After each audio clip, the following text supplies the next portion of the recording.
Sarap o malunggay. Ayan o. Oh, di ba? Malunggay. Ayan, sinabawan ko yung tilapia. Ayan, pritong tilapia. Ayan. Lagyan ko ng malunggay sa baw. Ayan, sarap o. Oh. Naluto na o. Oh, luto na siya. Oh, yun yung tilapia. Oh, di ba? Okay na. Nako, ano? Yan, hello. Kain po tayo. Kain. Yan o. May dinengdeng ako. Oh, dinengdeng. Dinengdeng na tilapia with malunggay. Ah, sarap. Yan, sarap yan guys. Sarap. Sarap. Yan. Dinengdeng guys. Tapos meron dito pata. Nanuhan ng ano. Mayalong ano yan tawag yan? Susok Ilocano. Puso ng saging.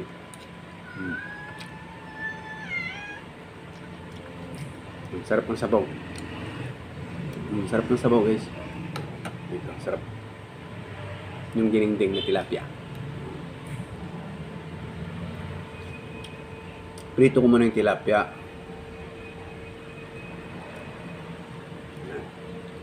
Prito ko muna yung tilapia sa kusina bawaan. Sarap. Ihaw ko sana kanina eh. Prito na lang. Sarap guys. Pati yung balong ganyan sarap. Sarap. May malunggay kasi dito sa pakuran. Sarap. Sarap guys. Kain tayo. Dinengdeng na tilapia. Sarap. Sarap guys, masarap.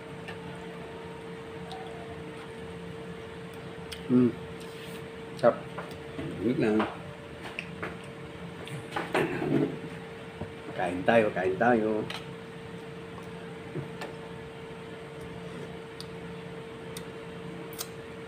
Sarap guys. Ano, tilapia. Dinengdeng na tilapia. Sarap.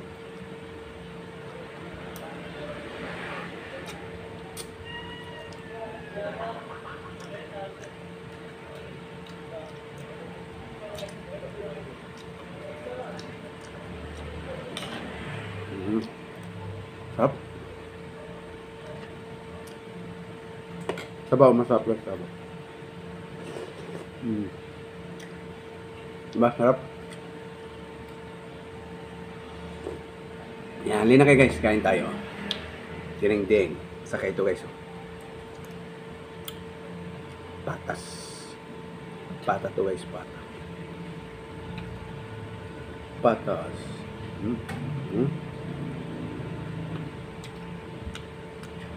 Sarap. Ano sinasabi ko, masarap magluto ang Ilocano.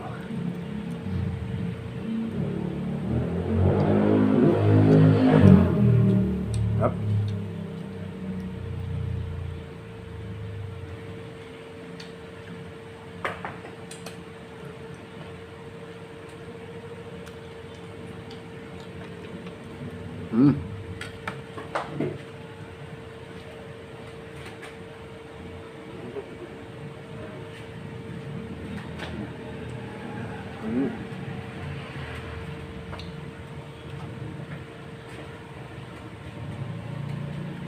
Yan, sarap. Dito sa baba pa yung mga hasok po sa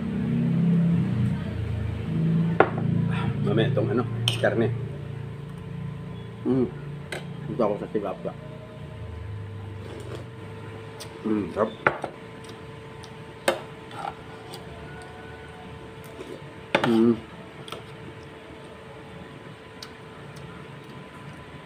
Sarap ng dinengdeng. Dinengdeng na tilapia.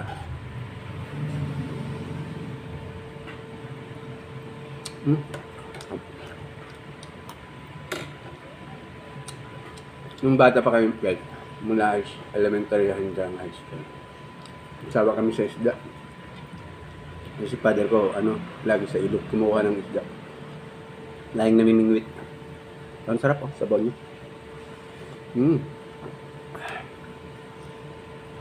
Yun ang hanap buhay ng father ko nun. Mamingwit sa ilog. Yan. Yun yung allowance namin araw-araw ng aking kapatid sa pag-aaral.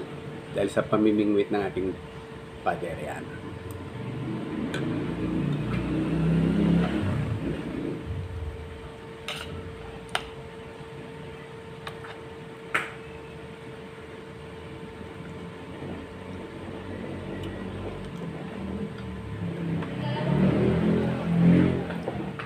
Kaya nga kasabihan, walang imposible sa buhay. Lahat makakamit basta tiyaga lang. Ganun si father ko nun. Harap ng gulay niya.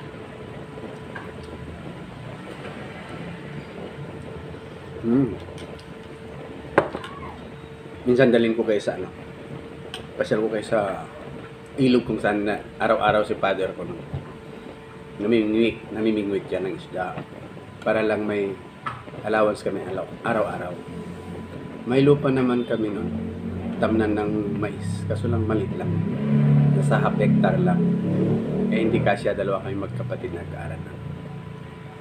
Ang ginawa ni father ko nun, punta ng ilog. Sa amin, sa barangay namin. Punta siya ng ilog. Mamingwit.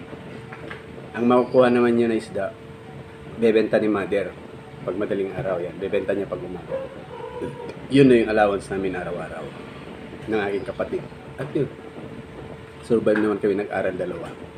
At nakapagtapos kami dahil lang sa tiyaga ng aking father, aking magulang sa kanilang pamimingwit sa ilog ng isda.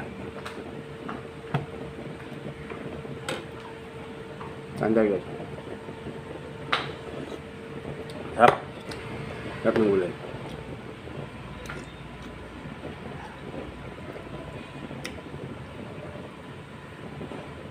Pero nung nakapag-graduate na kami, may dahan-dahan na siyang humihinto. Kasi yun nga, humihina naman yung kanyang katawan, tumatanda na rin siya.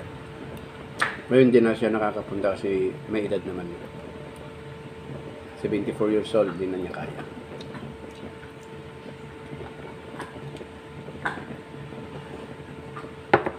Kaya yun, proud kami sa aming magulang. Kasi yun nga, kasabihan nga na kahit mahirap ang buhay, basta para sa anak, ipaglaban. At laban lang ng laban sa hamon ng buhay. Araw-araw. Idol ko yung father ko.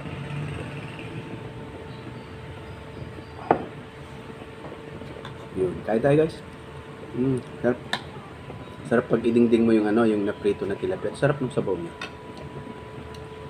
Haluan mo ng pagulay malunggay. Sarap. Gulay malunggay pag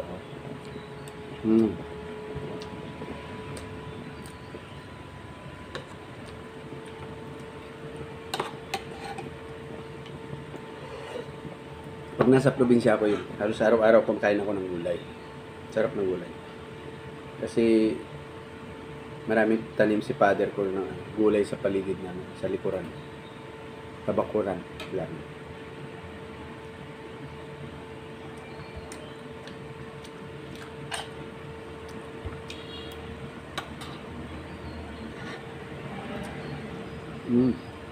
Sarap guys.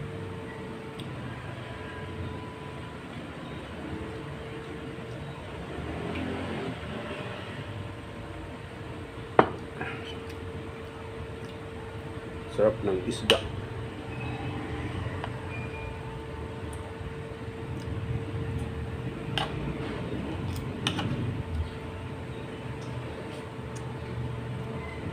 Yan lang buhay namin. Yan ang buhay ng aking magulang.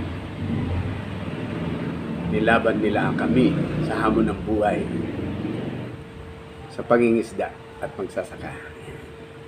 Yun lang ang hanap buhay ng aming magulang. Niraos niya kami, pinag-aral nila kami hanggang matapos kami. Dalawa lang kami magkapatid. Ako yung panganay, may bunso akong kapatid. Nandito ngayon sa Manila. Siya yung dito. Siya yung may-ari dito sa tinitirahan ko.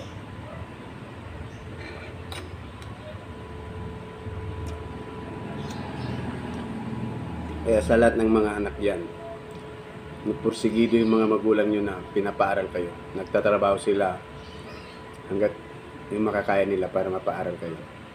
Tuloy nyo. Magpursigi kayo, mag-aral. Tandaan nyo, mas may kinabukasan kayo pag nakapag-aral, nakapagtapos kayo. Mas magaan yung buhay nyo pag nakapagtapos kayo sa pag-aaral.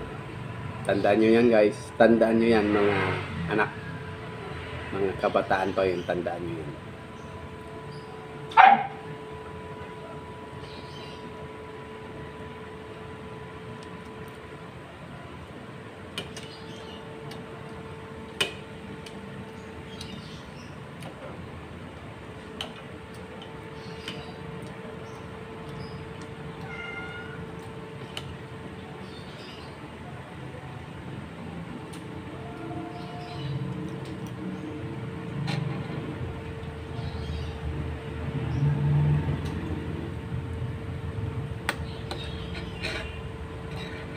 Bibigay ko yung tinik sa mga aso.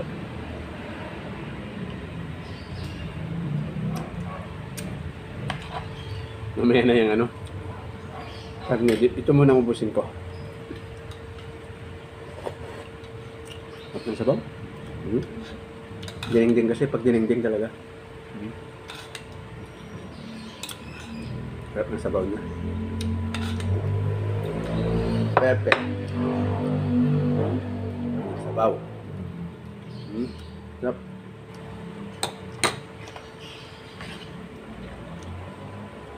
Yan parang kanin ko guys.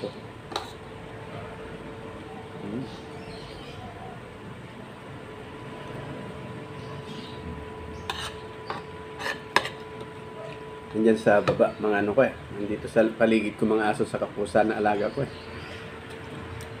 Nakabantay na.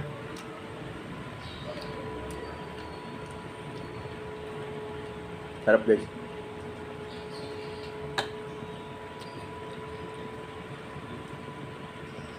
Sarap.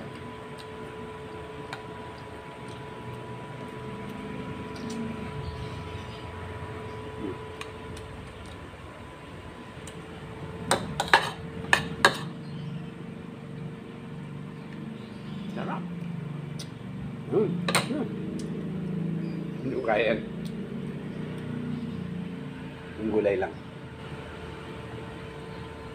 At yung tilapia lang yung inulam ko.